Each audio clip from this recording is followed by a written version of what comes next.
Peduli dengan generasi muda, Duta Besar luar biasa dan berkuasa penuh, Junimart Girsang memberikan kuliah umum kepada puluhan mahasiswa, di mana mahasiswa yang didominasi oleh Gen Z ini terlihat antusias mengikuti seluruh rangkaian acara. Junimart memberikan motivasi dan pandangan tentang negara Indonesia kepada generasi Z dalam rangka untuk persatuan dan keutuhan bangsa.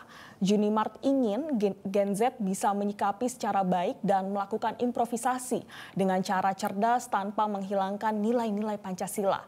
Terutama di tahun politik ini, mantan anggota DPR RI itu mengingatkan agar mahasiswa ikut berpartisipasi dalam pemilihan kepala daerah 2024 nanti. Teras rumah saya. Universitas yang buka.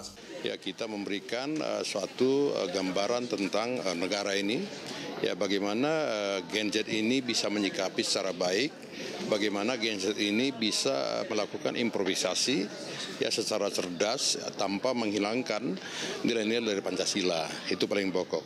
Nah, yang kedua tentu kita memotivasi para Gen Z ini ya supaya bisa melakukan aktivitas yang positif, ya supaya bisa melakukan aktivitas yang bisa menjadi contoh kepada orang lain, ya karena apapun katanya Gen Z ini merupakan pilar paling utama ya 5-10 tahun ke depan.